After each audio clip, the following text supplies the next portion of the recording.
Hi friends, first of all ரொம்ப நன்றி. நம்ம சேனலை சப்போர்ட் பண்ணுற ஒவ்வொரு நண்பர்களுக்கும் நாளை மார்க்கெட்டுக்கான ஒரு வியூவை பார்த்துடலாம். ஸோ ஃபஸ்ட்டு மார்க்கெட் இன்றைக்கி எப்படி இருந்தது அப்படின்னா, ஸோ நம்ம எதிர்பார்த்த மாதிரி மார்க்கெட் வந்து ஸ்கியூ லேஸாக நெகட்டிவ் இருந்தது. என்ன தான் மார்க்கெட் மேலே ஓப்பன் ஆனாலும் அப்படின்ற மாதிரி தான் இருந்தது. ஸோ அதுக்கேற்ற மாதிரியே நம்ம மார்க்கெட்டும் வந்து டவுன் ஆச்சுன்னு சொல்லலாம். ஸோ மார்க்கெட் ரொம்பவே வந்து பார்த்திங்கன்னா ப்ரெடிக்ட் பண்ணுற மாதிரி தான் இருந்தது. ஏன்னா மார்னிங் ஒரு 9:45க்கு so market trading at nearly வந்து பார்த்திங்கன்னா 23,650 கிட்ட இருக்குது. பட் வந்து மேக்ஸ் பெயின் வந்து பார்த்திங்கன்னா ரொம்ப நேரமாகவே 23,600 இருக்குது. இன்னும் அந்த இடம் மார்க்கெட்டே வரல.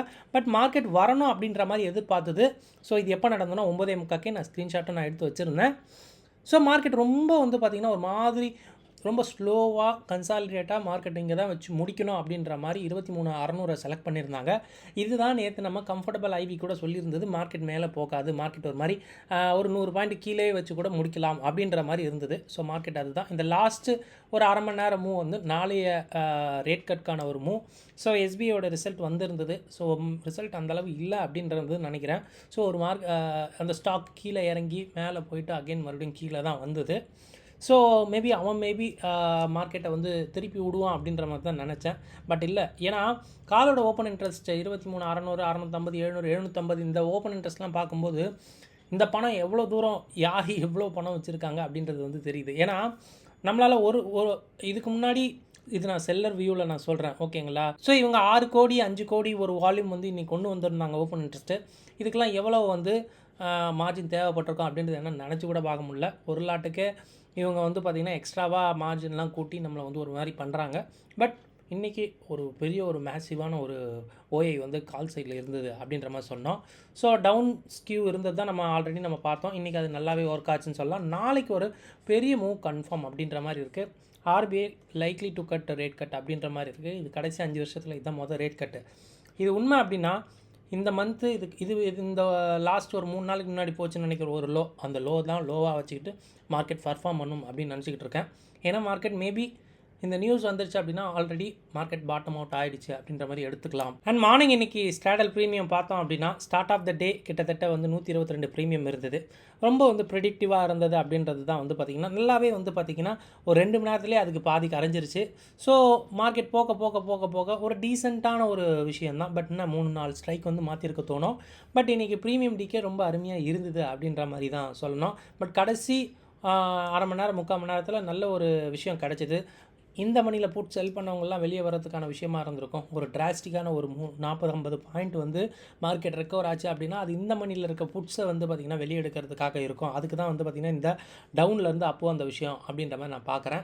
So Sensex option chain so almost வந்து 78,100க்கும் 78,200க்கும் நடுவில் அட் மணி இருக்குது. ஒரு 1080 பாயிண்ட் வந்து ஒரு ரேஞ்சு இருக்குங்க, ஓகேவா? ஸோ வந்து ஓப்பன் இன்ட்ரெஸ்ட் ஏதாவது வந்து தடைப்படுற மாதிரி இருக்கானா அப்படிலாம் கிடையாது. ஸோ மார்க்கெட் நாளைக்கு வந்து பார்த்திங்கன்னா கம்ப்ளீட்லி நியூஸ் பேஸ்ட் அப்படின்றதுனால ஒரு பெரிய மூவ் வந்து எதிர்பார்க்கலாம் அப்படின்றது தான் சொல்லி ஆகணும். ஸ்கியூ எதாவது சொல்லுதானா, ஸ்கியூ வந்து பார்த்திங்கன்னா மேலே போனாலும் பயப்படுது, கீழே போனாலும் பயப்படுது. இட்ஸ் அ வாலடைல் அப்படின்ற மாதிரி தான் இருக்குது. ஸோ நிஃப்டி இது அடுத்த வாரம் பார்த்தோன்னா கூட ஒரு ஐடியா கிடைக்கும். ஸோ இந்த வாரம் ஃபுல்லாக கால் அடிஷன் ரொம்ப ஹெவியாக இருந்தது. இன்றைக்கி 23,650. ஸோ ஆல்மோஸ்ட் ஒரு 370 பாயிண்ட் ஸ்டாடல் ப்ரீமியம் இருக்குது. ஸோ 2 வகையிலையும் பார்த்தாலுமே ஒரு 1.5% அளவுக்கான ஒரு ஃப்ரீ மூவ் ஒரு இருக்கும் அப்படின்ற மாதிரி தென்படுது. ஸோ நிஃப்டியில் பார்க்கும்போது புது வாரம் அப்படின்றதுனால ஸ்கியூ ஆல்மோஸ்ட் வந்து பார்த்திங்கன்னா 24,000 வரையும் ஒரு சைடில் அப் சைடில் ஸ்கியூ இருக்குது. பட் வந்து நியூஸ் பேஸ்ட் அப்படின்றதுனால எதுவும் சொல்கிறதுக்கு இல்லை. இன்றைக்கி இந்த அடுத்த வாரம் கான்ட்ராக்டில் மேபி குவான்டிட்டி வந்து கம்மியாக இருந்திருக்கும் அப்படின்னு நினைக்கிறேன். பட் சென்செக்ஸில் பார்க்கும்போது நமக்கு ஒரு விஷயம் தெரிஞ்சிருக்கும். ஏன்னா அது ஆல்ரெடி வந்து இந்த வாரத்துக்கான கான்ட்ராக்டை ஸ்டார்ட் பண்ணது அப்படின்றதுனால கம்ஃபர்டபுள் ஐவி ரொம்ப வந்து வால்டலாக இருக்கும் அப்படின்ற மாதிரி தான் இருக்குது. ஸோ இது நாளைக்கு நியூஸ் பேஸ் மார்க்கெட் அப்படின்றதுனால ஒரு விஷயம் சீக்கிரமாக தெரிஞ்சிடும். அண்ட் எஃப்ஐடிஏ ஆக்டிவிட்டி இது நேற்றோட விஷயங்கள். நேற்று எஃப்ஐ இண்டெக்ஸ் ஃபியூச்சரில் ஒரு 633 கோடிக்கு வாங்கியிருந்தாங்க. இன்றைக்கி மார்க்கெட் வந்து கண்டிப்பாக இது வந்து ஒரு எக்ஸ்பைரி கேம் அப்படின்றது தான் சொல்லி ஆகணும். ஏன்னா லாஸ்ட் 2 நாளாகவே வந்து வாங்கிட்டு இருக்கான் அப்படின்றது தான் விஷயம். 5,000 கோடிக்கு வாங்கியிருக்கிறான். அன்றைக்கி 380 பாயிண்ட் மார்க்கெட் அப்பு. ஸோ நேற்று ஒரு 600 கோடி அப்படின்னா ஸோ இன்னுமே மார்க்கெட் 200-300 பாயிண்ட் வந்து ஏறும் அப்படின்றது தான் எனக்கு தோணுது. நாளைக்கு அதுக்கான ஆன்சர் கிடைச்சிரும் அப்படின்ற மாதிரி தான் தெரியுது. நம்ம போகிற வீடியோ கண்டிப்பாக உங்களுக்கு ரொம்ப ஹெல்ப்ஃபுல்லாக இருக்கும்னு நினைக்கிறேன். ஹெல்ப்ஃபுல்லாக இருந்தால் வீடியோ லைக் பண்ணிட்டு பாருங்கள். ஸோ ஃபர்ஸ்ட் டைம் நம்ம சேனல் இப்போ தான் பார்க்குறீங்கன்னா நம்ம சேனலையும் சப்ஸ்கிரைப் பண்ணி சப்போர்ட் பண்ணுங்கள். ஸோ ஃபஸ்ட்டு இந்த ரேட் கட் விஷயம் தான்.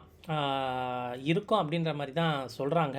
ஸோ 23,350 தான் இஃப் இன்கேஸ் ரேட் கட் பண்ணப்பட்டால் இந்த மந்த்தில் இதுவாக தான் இருக்கும். விச் மீன்ஸ் மார்க்கெட் மேபி நல்ல ஒரு புல்லிஷ் போகலாம் அப்படின்றது தான் தோணிக்கிட்டு இருக்கு. ஸோ இந்தியா விக்ஸ் இன்றைக்கி ஒரு 0.71% ஏறி இருக்குது. ஸோ கண்டிப்பாக இன்றைக்கி எக்ஸ்பைரி கெயின் கண்டிப்பாக வந்து பார்த்திங்கன்னா பெரிய அளவு வால்டைல் அப்படின்ற மாதிரிலாம் சொல்ல முடியாது. ஒரு மாதிரி ஸ்லோ ஒரே சைடு மார்க்கெட் வந்து வர மாதிரி இருந்தது. அது என்னென்னா காலையிலேருந்து த்ரூ அவுட் டே கால் செல்லிங் ஹெவியாக இருந்ததை நிறைய பேர் பார்த்துருக்க முடியும். ப்ரீமியமே கிடையாதுங்க. ஸோ எதுலேயுமே ப்ரீமியம் இல்லை. மார்க்கெட் கீழே இறங்குது 23,600லேயும் ப்ரீமியம் ஸ்பைக்கே கிடையாது.